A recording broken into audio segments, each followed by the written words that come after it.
Hello નમસ્કાર મિત્રો આપણો આજનો જે ટોપિક છે ધોરણ 10 નો ચેપ્ટર નંબર 2 ની અંદર એસિડ અને બેઝ ધાતુઓ સાથે કેવી રીતે ક્રિયા કરે છે તો આપણો આજનો જે ટોપિક છે એ છે how do acids and base react with metals okay આપણે એ ટોપિકને જોઈ શકીએ છીએ એસિડ અને બેઝ ધાતુઓ સાથે કેવી રીતે પ્રક્રિયા કરે છે આખા ટોપિકનો જે સાર છે આપણે અહીં આ પોસ્ટરમાં બતાવેલો છે તમારે એટલું જ સમજવાનું છે કે એસિડ હોય કે બેઝ હોય એ ધાતુ હોય તો એની સાથે પ્રક્રિયા કરે છે ત્યારે શું નિપજ બને છે ડન આટલો કન્સેપ્ટ સમજવાનો છે કઈ છે જ નહીં આ ટોપિકની અંદર ઓકે આપણે શાંતિથી સમજીએ કે આ શું કહેવા માંગે છે એસિડ અને બેઝ ધાતુઓ સાથે કેવી રીતે પ્રક્રિયા કરે છે આ પોસ્ટરની અંદર આપણે અહીં પોસ્ટરની અંદર આ એક એસિડ છે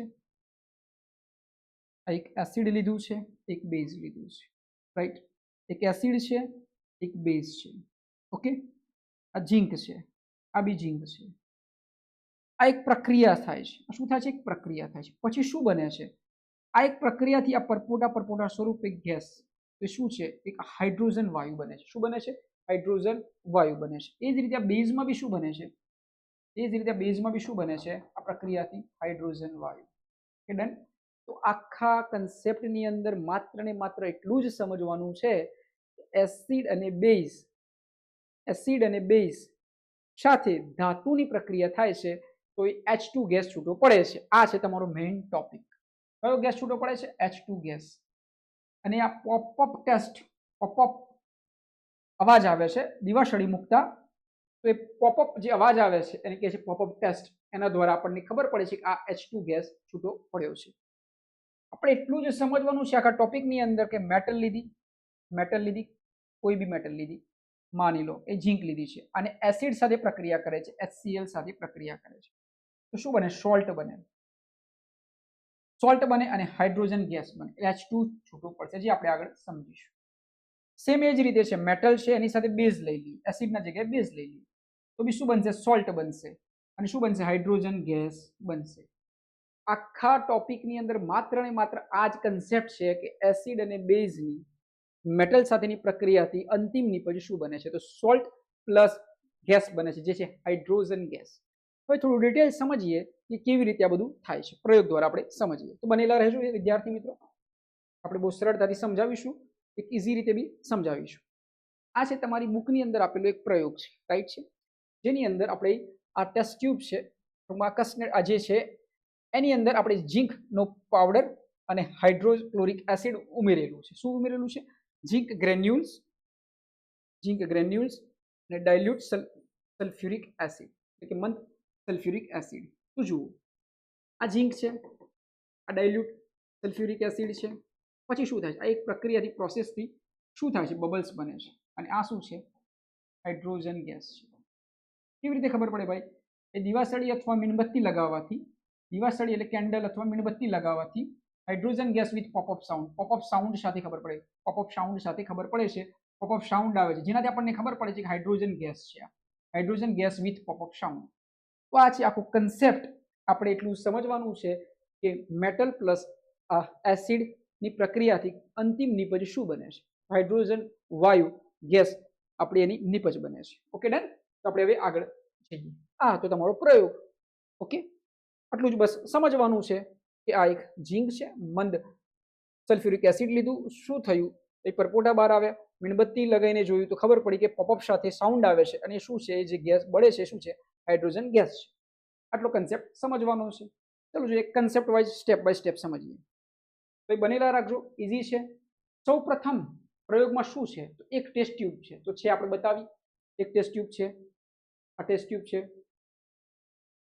એમાં શું કર્યું ઝીંકના દાણા અને મંદ HCl હાઇડ્રોક્લોરિક એસિડ ઉમેર્યું તો આ ઝીંકના દાણા અને મંદ હાઇડ્રોક્લોરિક એસિડ ઉમેર્યું તમે જોઈ શકો છો આપણે આગળ બતાવ્યું છે આ ઝીંકના દાણા અને મંદ હાઇડ્રોક્લોરિક એસિડ ઉમેર્યું છે બતાવેલું છે નેક્સ્ટ જઈએ બંને ભેગા કરતા બબલ્સ બને છે શું બને છે બબલ્સ બને છે જે આપણે જોઈ શકીએ છીએ બબલ્સ આ બબલ્સ કયા વાયુના છે તો કયા વાયુના છે તો હાઇડ્રોજન વાયુના છે તમારો ક્વેશ્ચન સિરીઝ છે તો કયા વાયુના છે હાઇડ્રોજન વાયુના છે બસ આ બધા ટોપિકો છે આગળ વધીએ સૌથી મહત્વનું શું છે તો વાયુની પાસે સળગતી મીણબત્તી લઈ જતા પોપઅપ અવાજ સાથે વાયુ સળગે છે આ હાઇડ્રોજન વાયુની ઓળખ છે આ એક ટોપિક હતો એનો સમજવા જેવું આગળનો ટોપિક જોઈએ. રાસાયણિક સમીકરણમાં શું જોવાનું છે? આપણે કીધેલું કે એસિડ એટલે કે કોઈ બી એસિડ અને મેટલ સાથે પ્રક્રિયા કરે તો અંતિમ શું બને છે? Salt plus H2.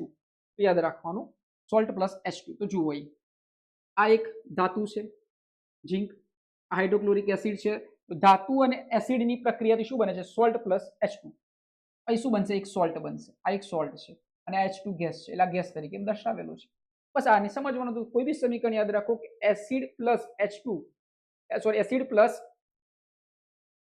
પ્લસ ધાતુ સોરી એસિડ પ્લસ ધાતુ પ્રક્રિયાથી એક સોલ્ટ બને છે. Salt plus H2 hydrogen gas બને છે. આપણે યાદ રાખવાનું છે હાઇડ્રોજન ગેસ બને છે. ઓકે, એક સોલ્ટ બને છે. એ જુઓ ઝીંક એક ધાતુ છે. HCl સાથે મંદ હાઇડ્રોક્લોરિક એસિડ સાથે પ્રક્રિયા કરે છે. શું બને છે? ZnCl2 બને છે. ZnCl2 બને છે અને HCl H2 છૂટો પડે છે. H2 છૂટો પડે છે. આ હતો કન્સેપ્ટ. ઓકે, હવે જુઓ આ જસત કહીએ છીએ હાઇડ્રોક્લોરિક એસિડ પ્રક્રિયા કરી જસ્તું ક્લોરાઇડ બન્યું, આ સોલ્ટ બન્યું અને હાઇડ્રોજન છૂટો પડ્યો. HCl માં રહેલ H+ આયન એટલે કે HCl માં રહેલ H+ આયન જસ્તા સાથે પ્રક્રિયા કરે છે અને Zn+2H+, અને H2 ગેસ છૂટો પડે છે. સમજાય છે વસ્તુ? હા, તો ટોપિક જે સમજવા લાયક તમે જોઈ શકો છો, સ્ક્રીનશોટ પાડી શકો છો. ડન, સોલ્ટ બને અને ગેસ બને. નેક્સ્ટ જઈએ આપણે અલગ સ્લાઇડ તરફ. હવે જોઈએ એક એક્ઝામ્પલ. તમને પ્રશ્ન પૂછાય એસિડ પ્લસ મેટલ, અહીં શું આવે? તો આ જવાબ આવે સોલ્ટ પ્લસ હાઇડ્રોજન. ઓકે, આ યાદ રાખવાનું. Zn પ્લસ એટલે એસિડ પ્લસ મેટલ એટલે આ Zn, એસિડ એટલે આ HCl. તો ZnCl2 અને H2 છૂટો પડે એટલે ZnCl2 H2 છૂટો પડે. આ હતું શું હતું? Salt plus hydrogen. Okay, done. Yes, આ હતો કન્સેપ્ટ. આ છે example, salt plus hydrogen gas. આગળ વધીએ. બધા એસિડ ધાતુ સાથે સમાન રીતે વર્તે છે ભાઈ? આ એક સરસ ક્વેશ્ચન છે. આપણે ચલો માની લીધું એ તો ઝીંક હતું, પણ દરેક ધાતુ એ રીતે વર્તે છે? તો એનો જવાબ છે ના. એ કેવી રીતે જોવાની બી સમજીએ તો ના, એનો જવાબ છે ના. કેટલાક ઝડપી પ્રક્રિયા કરે છે, કેટલાક ઓછી પ્રક્રિયા કરે છે. હવે જુઓ કોપર, આ બી એક ધાતુ છે, પણ એમાં શું થાય છે? તો કોપર સામાન્ય મંદ HCl સાથે હાઇડ્રોજન સરળતાથી છોડતું નથી. આની સાથે આ રિએક્શન આપતું નથી. હવે સમજીએ કેવી રીતે, આગળ નેક્સ્ટ સ્લાઇડમાં સમજીએ છું. આટલું સમજી લો તમે. હવે જોઈએ નેક્સ્ટ સ્લાઇડ તરફ. હવે જો સૌથી મહત્વનો કન્સેપ્ટ જ આ છે. સૌથી મહત્વનો કન્સેપ્ટ આ છે જે મેં તમને કીધું કોપરનો કન્સેપ્ટ સમજાવ્યો. કોપર સાથે પ્રક્રિયા કરતું નથી. પછી જુઓ ધાતુની શું હોય છે? એક રિએક્ટિવિટી હોય છે, એ યાદ રાખવાની છે. કઈ ધાતુ કેવી રીતે રિએક્ટ કરે છે? જુઓ હવે તમને છે ને અહીં એક કન્સેપ્ટ આપેલો છે. Potassium greater than sodium, calcium, magnesium, aluminium, zinc, iron, lead, hydrogen, copper, silver અને ગોલ્ડ. હવે જુઓ હાઇડ્રોજન પછી કોણ છે? કોપર છે. અને હાઇડ્રોજન પછી કોપર પછી શું છે? સિલ્વર. અને એના પછી કોણ છે? ગોલ્ડ. એટલે હું શું કહેવા માંગુ સમજવાની કોશિશ કરો. આપણે શું કીધેલું કે કોઈ બી એવી મેટલ જે એસિડ સાથે પ્રક્રિયા કરે છે એ ઝડપી છે કે ધીમી છે એ સમજવાનું છે. તે કેવી રીતે ખબર પડશે? આના પરથી ખબર પડશે કે જુઓ હાઇડ્રોજન થી જે બધા ઉપરના છે, આ બધા જેટલા ઉપરના છે ધાતુ, ડન, એની સાથે જો HCl ની પ્રક્રિયા કરવામાં આવશે ને તો H+ છૂટો પડી જશે. એટલે કે શું બનશે? હાઇડ્રોજન વાયુ બની જશે. પણ હાઇડ્રોજન પછીના જે છે એમના સાથે લેસ રિએક્ટિવિટી છે. એટલે આમની સાથે કોઈ બી પ્રક્રિયા કરશે તો H2 છૂટો પડશે નહીં. એટલે કોપર સાથે કરો તો ના છૂટો પડે. એનું એક્ઝામ્પલ આપણે આગળ સમજીએ. એ એક્ઝામ્પલ અહીંથી લીધેલું છે. કોપર સામાન્ય મંદ HCl સાથે હાઇડ્રોજન સરળતાથી છોડતું નથી. કેમ? કારણ કે એની રિએક્ટિવિટી કેવી છે? ઓછી છે. હાઇડ્રોજન પછીનું છે. સમજો, જો ધાતુ હાઇડ્રોજન કરતા ઉપર હોય, એટલે હાઇડ્રોજન કરતા ઉપર હોય, આ બધી ઉપર કહેવાય, તો સામાન્ય રીતે તે ડાયલ્યુટ એસિડમાંથી હાઇડ્રોજનને વિસ્થાપિત કરી શકે છે. તો પોઝિટિવ એ બની શકે છે. આ હતો મહત્વનો ટોપિક. તમે સ્ક્રીનશોટ પાડી શકો છો અને સમજી શકો છો. હવે આપણે આ જે ધાતુઓની સિરીઝ છે એને યાદ રાખવા માટે આપણે ટેકનિક બનાવી છે, જે આપણે અંતિમ સ્લાઇડમાં જોઈશું. સમજાઈ ગઈ ભાઈ? કશું છે નહીં, ખાલી એટલું સમજવાનું છે કે આ રિએક્ટિવિટીમાં પ્રથમ કોણ છે અને અંતિમ કોણ છે. તો હાઇડ્રોજન પછી આટલું છે યાદ રાખવાનું, કોપર, સિલ્વર અને ગોલ્ડ. આ કોઈ ઓપ્શન હોય તો H2 છૂટો પડશે નહીં, રિએક્શન આપશે નહીં. બસ આ કન્સેપ્ટ છે. હવે જુઓ ZnH. હવે જુઓ ઝીંક મોટું છે, આપણે જોયું તો આગળ ઝીંક આગળ છે અને હાઇડ્રોજન પાછળ છે. ઝીંક આગળ છે ને હાઇડ્રોજન પાછળ છે. આ રિએક્શન થશે ભાઈ, થશે. એમાંથી H2 બનશે તો આ થશે.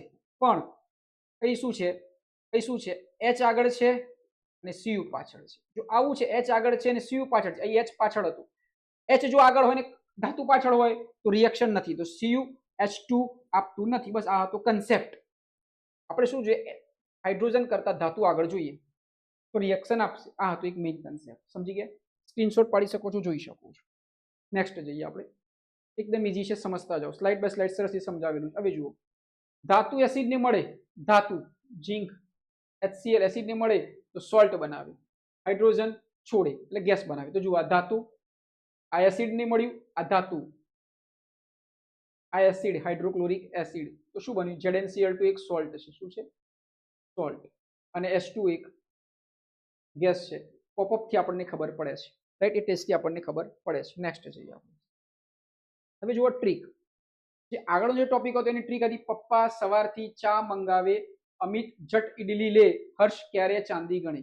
તો જે આ સિરીઝ હતી એની અંદર આપણે સમજવાનું હતું કે આ પ્રથમ કોણ છે. તો આપણે જે હાઇડ્રોજન છે એના પ્રથમ આ બધા છે, અને પછી કોપર છે, સિલ્વર છે અને ગોલ્ડ છે. ઓકે, તો અહીં આપણે યાદ રાખવાનું છે પોટેશિયમ. આપણે એટલું યાદ રાખવાનું છે કે પપ્પા સવારથી ચા મંગાવે. આ તો યાદ રહે ભાઈ, પપ્પા સવારથી ચા મંગાવે, પપ્પા સવારથી ચા મંગાવે. અમિત, અમિત જટ ઇડલી લે. પછી શું કરે અમિત છે ને, જટ શું લે, ઇડલી લે. આવડી ગયું. એટલે આ ઝીંક છે, આયન છે અને લેડ છે. બરોબર? ઝીંક, આયન, લેડ, ઇડલી લે.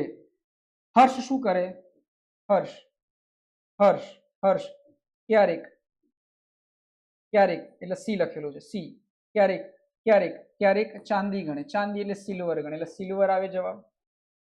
આમાં ક્યારેકમાં કોપર આવે, Cu આવે, અને ગોલ્ડમાં ગોલ્ડ લખો.